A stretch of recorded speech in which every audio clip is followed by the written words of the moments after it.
Assalamualaikum warahmatullahi wabarakatuh. Innal hamdalillah nahmaduhu wa nasta'inuhu wa nastahdihi wa nastaghfiruhu wa natubu ilaihi wa natawakkalu alaihi wa na'udzu billahi min shururi anfusina wa min sayyiati a'malina may yahdihillahu fahuwal muhtad wa man yudlil falan tajida lahu waliyyan murshida. Asyhadu an la ilaha illallah wahdahu la syarika lah wa anna sayyidana Muhammadan 'abduhu wa rasuluhu wa safiyyuhu min khalqihi wa habibuhu. بلغ الرسالة وأدى الأمانة ونصح الأمة وكشف الغمة وجاهد في الله حق جهاده حتى أتاه اليقين. اللهم صل على سيدنا محمد وعلى آله وصحبه وبارك وسلم. أما بعد. Muslimin muslimat, sahabat pendengar IKIM yang dirahmati Allah.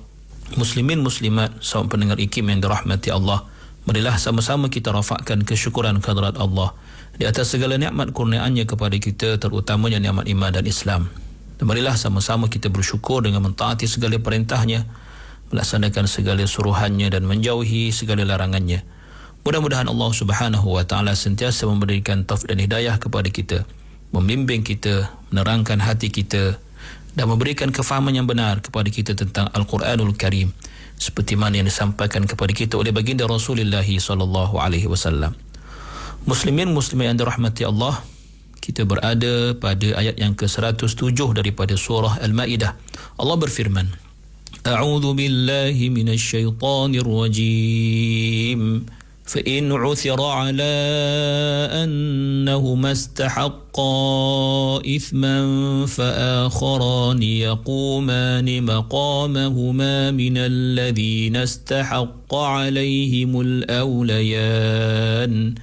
فيقسمان بالله لشهادتنا أحق من شهادتهما وما اعتدينا إنا إذا لمن الظالمين. Yang bermaksud, kemudian jika didapati bahawa kedua saksi itu sesudah bersumpah ada melakukan dosa kerana berdusta atau mengkhianati dalam perkara yang mereka menjadi saksi itu, maka hendaklah dua orang yang lain menggantikan tempat mereka dari waris-waris si mati lebih dekat, yang lebih berhak menuntut dan memberi keterangan yang sebenarnya. Kemudian mereka bersumpah dengan nama Allah dengan berkata, demi sesungguhnya persaksian kami lebih berhak diterima daripada persaksian kedua saksi itu yang telah nyata berdusta, dan kami tidak melampaui batas, kerana jika kami berbuat demikian, tentulah kami dengan itu termasuk dalam golongan orang-orang yang zalim. Muslimin muslimat yang dirahmati Allah, secara ringkasnya ayat ini memberitahu kepada kita bahawa setelah kedua-dua orang itu, iaitu Adi dan juga Tamim, memberikan sumpahnya di hadapan Rasulullah sallallahu alaihi wasallam, maka mereka dibenarkan pergi. Tetapi beberapa lama kemudian, bejana perak itu telah dijumpai orang di negeri Mekah oleh ahli waris Budail, menyebabkan mereka dihadapkan kedua-duanya kepada Rasulullah sallallahu alaihi wasallam untuk diadili. Maka turunlah ayat yang ke-107 ini.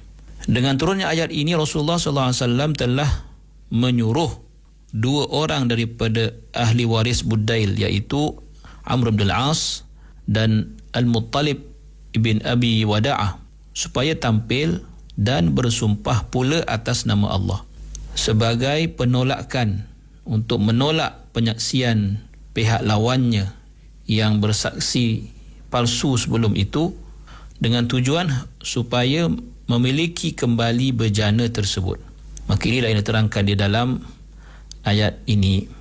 Bermaksud kedua-dua ahli waris yang disuruh supaya bersumpah itu, iaitu Amr bin Al-As dan juga Abdul Muttalib bin Abi Wada'ah, tujuannya ialah untuk menolak sumpah pihak lawan yang dahulunya bersumpah bahawa mereka adalah benar sedangkan sumpah mereka adalah bohong.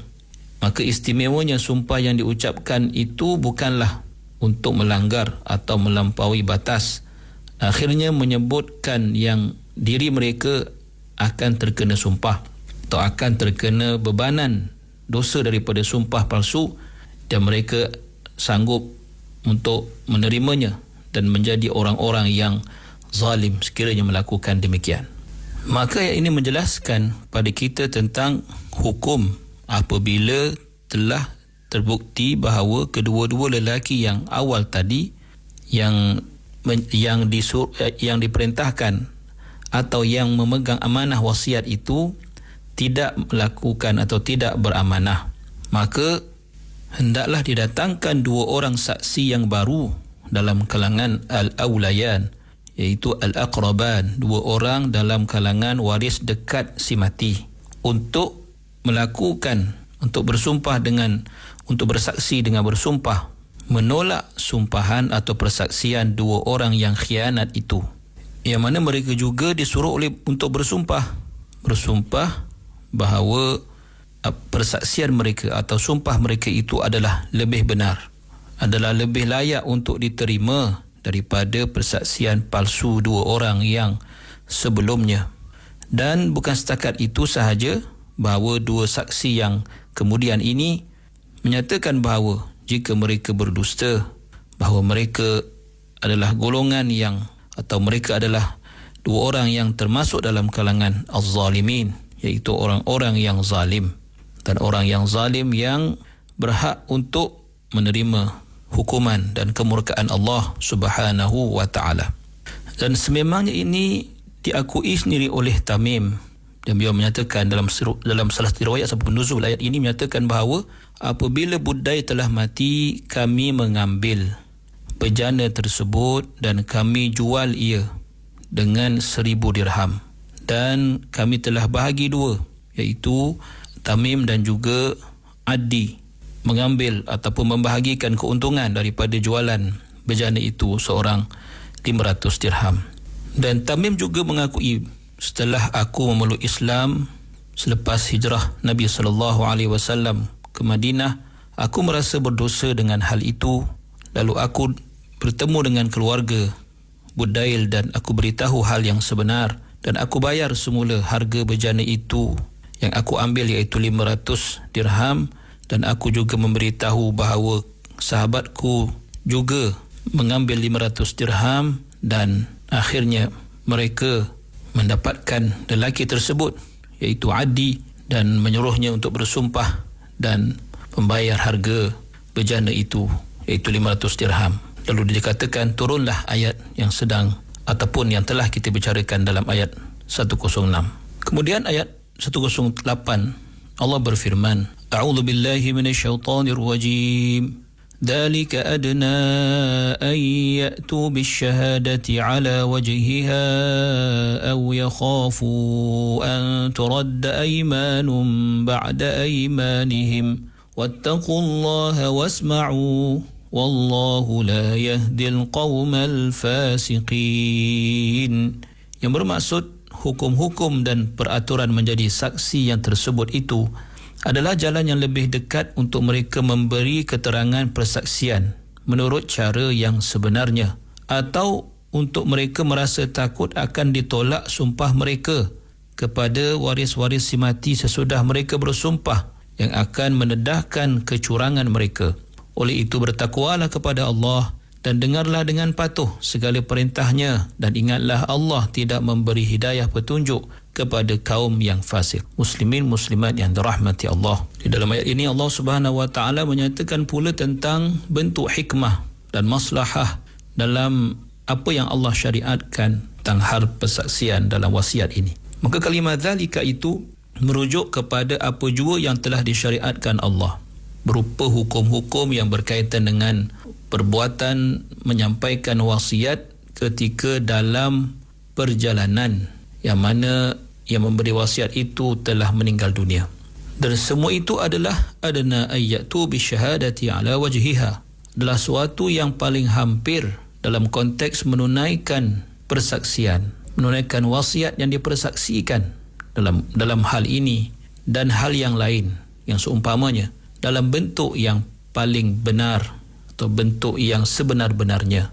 Kerana dibimbangi pengkhianatan dalam hal ini akan mengundang masalah berupa azab di hari akhirat disebabkan persaksian ataupun sumpah palsu, atau dibimbangi persaksian dan sumpah itu akan dikembalikan, akan ditolak kepada ahli waris, lalu ternyatalah pembohongan, maka akan mendatangkan rasa malu kepada orang yang bersaksi sebelumnya. Maka ini juga, kebimbangan ini juga akan membawa kepada seseorang itu untuk berkata benar, untuk bersaksi dengan sebenar dan meninggalkan sebarang bentuk khianat dan pendustaan.